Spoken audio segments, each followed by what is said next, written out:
तीसरा पढ़ते हैं। दृष्ट साधनात् दुख प्रतिकारे तु, यदि हम इन दृष्ट साधनों से, रुपया, मोटर गाड़ी, सोने चांदी आदि से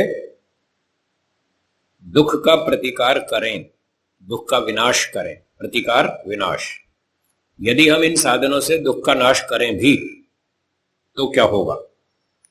बोलिए। प्रात्याहिक क्षुत प्रतिकारवत तत्प्रतिकार चेष्टनात् पुरुषार्थत्वम्।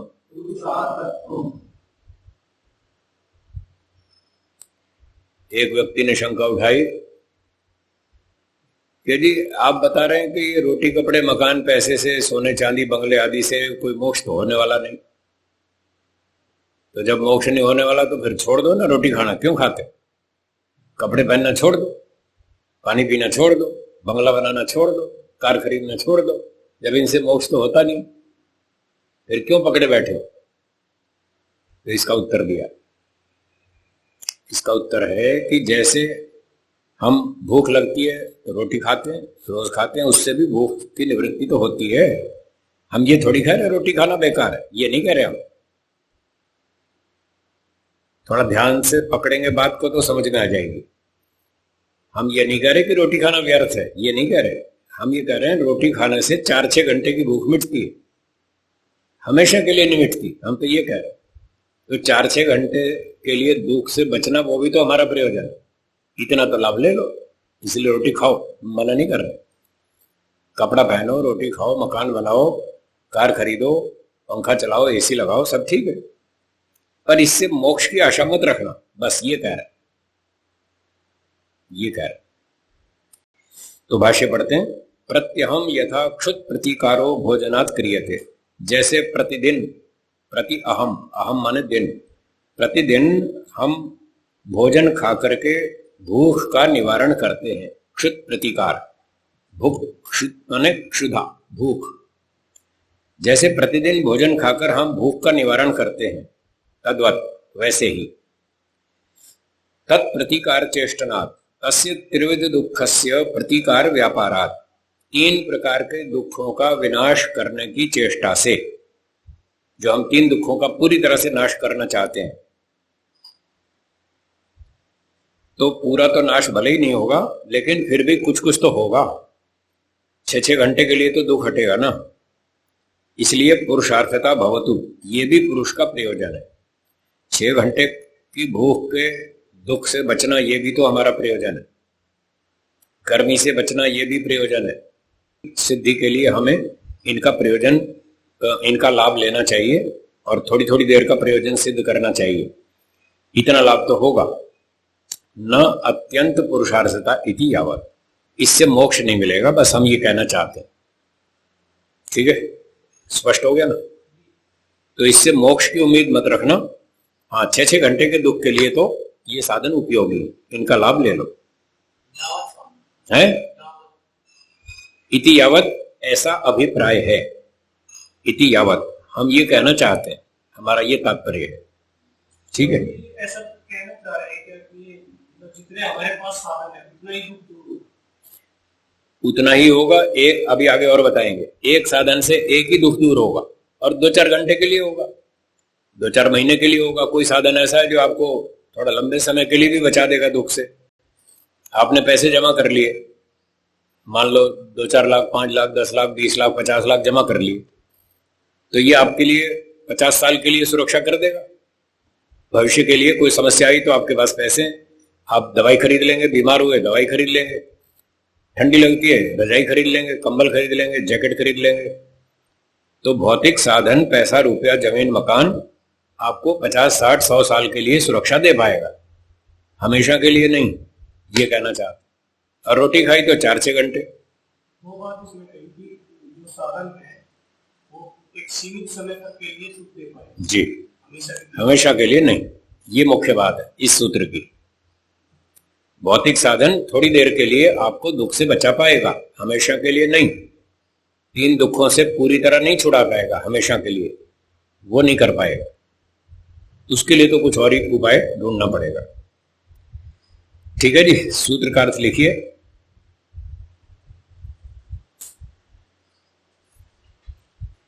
जैसे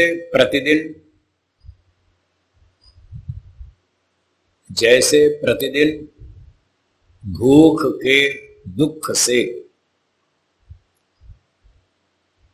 छूटने के लिए, जैसे प्रतिदिन भूख के दुख से छूटने के लिए भोजन किया जाता है,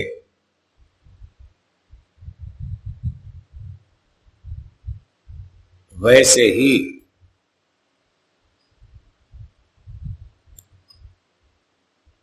गर्मी, ठंडी आदि अन्य दुखों से छूटने के लिए भी, गर्मी, ठंडी आदि अन्य दुखों से छूटने के लिए भी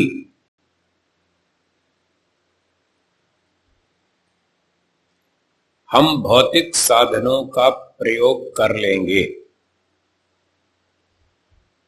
हम भौतिक साधनों का प्रयोग कर लेंगे।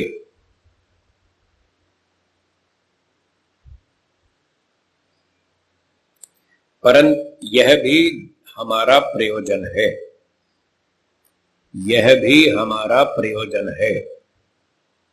परंतु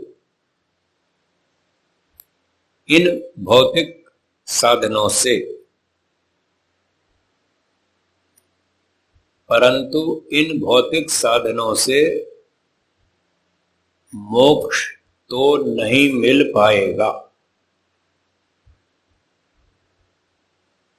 मोक्ष तो नहीं मिल पाएगा।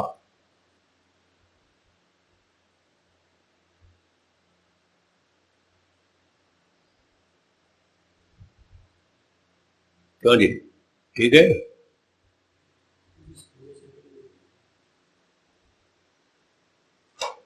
हो गया। सूत्र का पदार्थ फिर सुनिए। प्रात्याहिक क्षुत प्रतीकारवत, जैसे हम प्रतिदिन भूख का दुख निवारण करते हैं।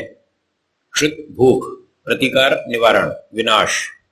प्रात्याहिक प्रतिदिन, दैनिक, जैसे दैनिक भूख का निवारण करते हैं और उसमें रोटी आदि का हम प्रयोग करते हैं साधनों का।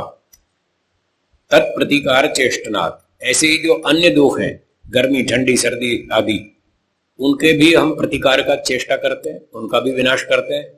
ठंडी लगती है तो कंबल रजाई ओढ़ते हैं, गर्मी लगती है तो पंखा एसी चलाते हैं। तो जैसे भूख का दुख हम दूर करते हैं प्रतिदिन भौतिक साधनों से, ऐसे ही अन्य दुखों का निवारण भी भौतिक साधनों से हम करते हैं। ये भी हमारा प्रयोजन है। पुरुषार्थत्व पुरुष का प्रयोजन है। थोड़ी थोड़ी देर के लिए इन दुखों से बचना, ये भी हमारा प्रयोजन है। परंतु इससे मोक्ष नहीं मिलने वाला, ये ध्यान रखना। ठीक, वो तो हम बता रहे हैं। सूत्रकार का फिर मतलब क्या है, वो कहना क्या चाहता है, उसका तात्पर्य भी तो समझो ना, वो कहना क्या चाहता है। तो वो सूत्र में अभी आपको आज नहीं दिखता है, फिर दिखेगा। हमको दिखता है, हमको दिखता है, आपको नहीं दिखता। जब 10, 20, 50 बार पढ़ लोगे फिर आपको भी दिखेगा, हाँ हाँ ये तो ये बात कह ही रहा है, सूत्र ये बात भी कह रहा है, फिर धीरे धीरे दिखेगा। ठीक है जी। सांख्य, अब चलिए शंका समाधान करते हैं, पाठ को यहां विराम देते हैं। सांख्य का अर्थ है संख्या, संख्या करना। इस सांख्य दर्शन में तत्वों की संख्या करके बताइए कि टोटल 25 पदार्थ है। सांख्य दर्शन की भाषा में 25 पदार्थ हैं, जिसके आधार पर इसको सांख्य दर्शन कहते हैं। तो 25 में से एक तो पुरुष है, पुरुष के 2 भेद हो जाएंगे, जीव और ईश्वर। तो 25वां पुरुष करके अलग, और 24 हो गए जड़ पदार्थ। एक मूल प्रकृति, एक बुद्धि, एक अहंकार, एक मन। कितने हुए? 4। 5 ज्ञानेन्द्रियां, 5 कर्मेंद्रियां, 5 तन्मात्राएं, 5 महाभूत, 20 और 4 24। 24 जड़ पदार्थ, 25वां पुरुष, पुरुष में 2 भेद, जीवात्मा और ईश्वर। तो टोटल संख्या 26, और दोनों को पुरुष में 1 गिन लिया तो 25। इस संख्या के कारण इसको सांख्य दर्शन कहते हैं। न्याय दर्शन में जैसे दार्शनिक भाष्य मिलता है, सांख्य दर्शन में कोई ऋषि भाष्य आजकल उपलब्ध नहीं है। इसलिए हम स्वामी ब्रह्म मुनि जी का भाष्य पढ़ रहे हैं। ये अच्छे विद्वान थे, बहुत अच्छे वैदिक विद्वान थे, तो इन्होंने अच्छा भाष्य लिखा है, सरल है, संक्षिप्त है। थोड़ी बहुत कहीं गलतियां हैं वो हम बता देंगे, जहां गलती आएगी बता देंगे। बाकी बहुत अच्छा सरल संक्षिप्त भाष्य है। ऋषि भाष्य आजकल उपलब्ध नहीं। ठीक है, तो कुछ शंका समाधान इनकी भी कर ले। हाँ जी, व्रतिका बहन जी बोलिए, किस किस की शंका है? रवीना जी बोलिए।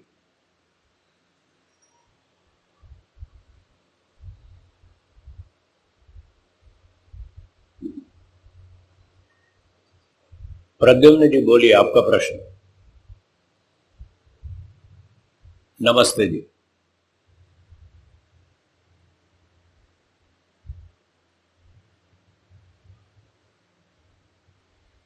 तो देखिए, हमारे संस्कार हमारे मन में जमा है, ठीक है।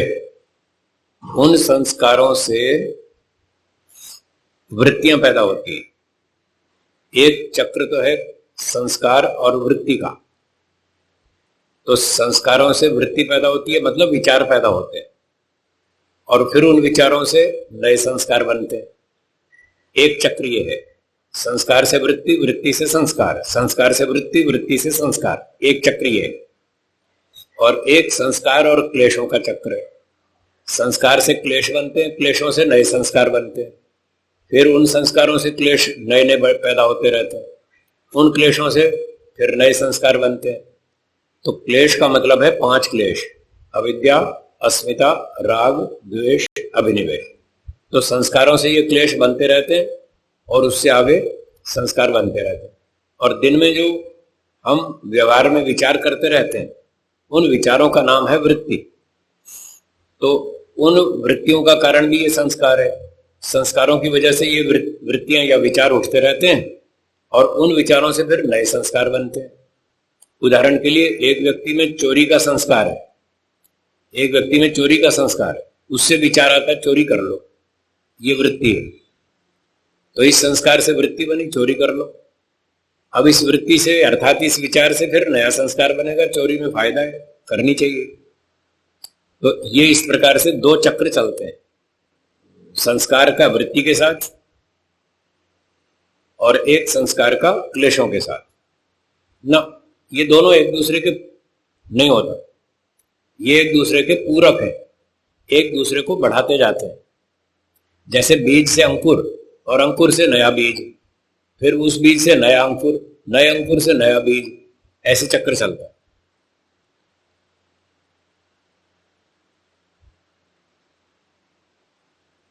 हाँ जी जी।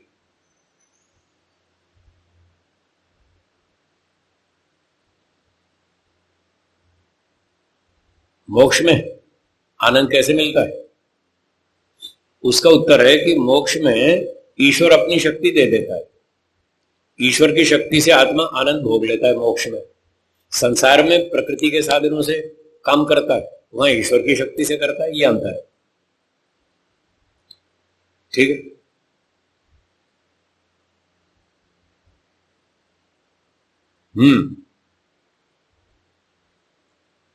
ठीक है, ठीक है।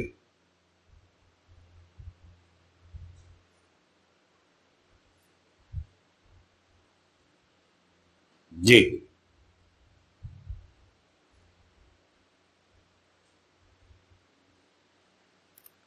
अविद्या का नाश करो, सब समाधान हो जाएगा। एक ही समाधान, और इन सारी समस्याओं का एक ही मूल कारण है, अविद्या। अविद्या के कारण से ये सब राग, द्वेष, काम, क्रोध, लोभ, सब दोष पैदा होते हैं।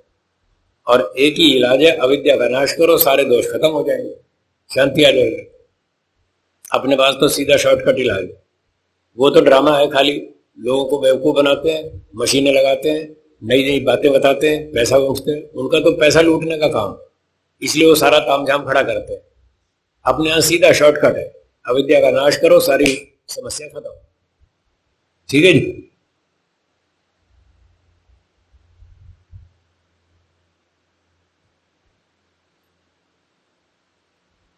उसका अर्थ है जीवन रक्षा के साधन, बस इतना चाहिए।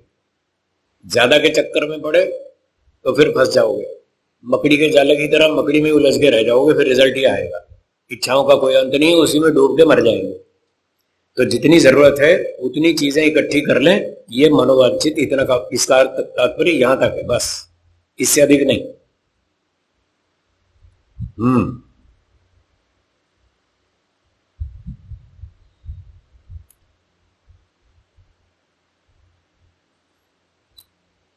जो व्यक्ति अच्छे काम करता है वो बड़े विद्वानों से, गुरुजनों से, माता पिता से आशीर्वाद लेने जाता है कि माताजी पिताजी मुझे आशीर्वाद दीजिए, मैं ये काम करने जा रहा हूं। वो काम अच्छा है, उचित है, तो माता पिता गुरुजन उसको आशीर्वाद देते हैं, हाँ बेटा जाओ, बहुत अच्छी बात है, बढ़िया काम है, करके आओ, ईश्वर आपको सफलता देगा। तो जब अच्छे काम करते हैं तो बड़ों का आशीर्वाद मिलता है और उससे उत्साह बढ़ता है, और उत्साह बढ़ने से व्यक्ति जम के मेहनत करता है, उत्साह बढ़ता है और उससे उसको लाभ होता है, वो स्पीड से काम करता है। और जो व्यक्ति गलत काम करता है उसको फिर श्राप दिया जाता है कि तुझे 10 बार समझा लिया, तुझे अक्ल नहीं आती, तेरा सत्यानाश होगा। तो उसको इस तरह से श्राप दिया जाता है, तो उससे उसका उत्साह टूट जाता है, उसकी बुद्धि काम नहीं करती और फिर वैसी होती है और वो नुकसान उठाता है। तो ये श्राप का परिणाम होता है। दोनों का फल मिलता है, बिल्कुल मिलता है। हाँ जी, हाँ जी, दोनों सही, दोनों का परिणाम आता है।